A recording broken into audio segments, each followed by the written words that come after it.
Hey guys, just finished watching Supergirl Season 2, Episode 9, Supergirl Lives. This episode was pretty cool because it was, directed by Kevin Smith, and it was pretty cool seeing, since, he worked on the movie Superman Lives, which was supposed to star, Nicolas Cage as Superman, and so seeing all the different reference to his script in there was pretty cool. If you've watched Superman Lives, the documentary, The Death of Superman Lives, by John Schnepp there, that was pretty cool. Really good documentary. Definitely recommend watching that if you before you watch this episode, or even watching that after you watch this episode, because you start to hear the nods in it to it all the time by having his daughter in it, being the main character kind of this episode, the girl that Supergirl is looking for, being played by Harley Quinn Smith, which is pretty cool. And it was also pretty cool seeing the Thanagarian Snare Beast in there. That was pretty cool, because if you've seen the clips online, or watch that Superman Lives documentary, you'll find out there that was supposed to be in that movie. So it was pretty cool seeing all the reference there, and it was cool seeing them go in. There was one thing that really bothered me with this episode, is that there was this.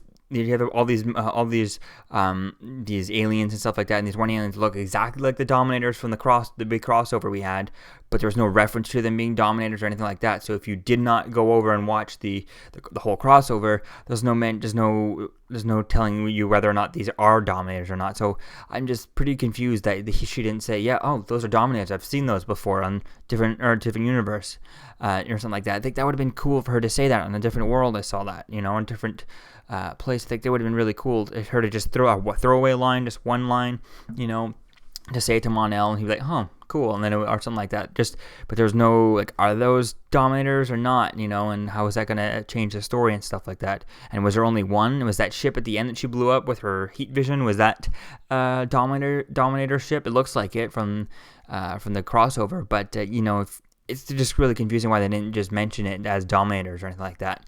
So definitely it's going to be interesting to see where things continue on from here, especially how the who's looking for Mon-El and stuff like that. Although I kind of feel like the Mon-El all of a sudden wanting to become a superhero kind of feels like it's changing. I feel like it comes out a little bit out of nowhere, because I don't feel like he went through enough in this one episode to make him all of a sudden want to become a superhero out of not all of a sudden after not wanting to become a superhero so much before. Although I guess I could see him trying to do it just because he wants to get with he likes Carl, wants to be with Carl and stuff like that.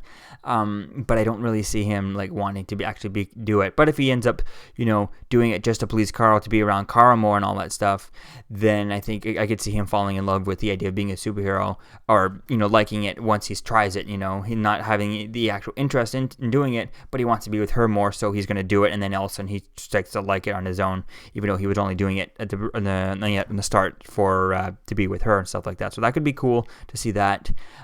See where that goes, because there is an interview with, I think, comicbook.com. They interviewed Kevin Smith about this episode, and he's talking about how he sees them going for the Legion of Superheroes. I mean, they had the ring in the Fortress of Solitude, and you have Mon-El, who's part of the Legion of Superheroes in the comics. So could definitely be. And now that he's getting wants to become a superhero, getting his costume, I could see maybe by season 3 or 4, them starting maybe by the end of season 3, they could halfway through second half of season 3, maybe they start teasing more of. Or even season 4, start teasing Legion of Superheroes and stuff like that. That would be cool.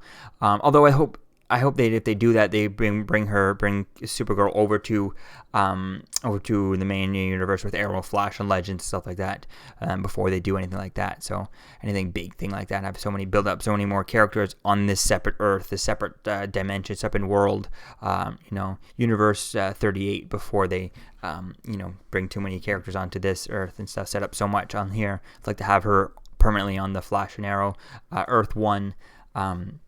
To be precise. So this episode was pretty cool. Like I said, it was pretty cool seeing Harley Quinn Smith, and there's all kinds of cool stuff. Again, I really don't like Guardian so much. I mean, I just feel like he's kind of just there.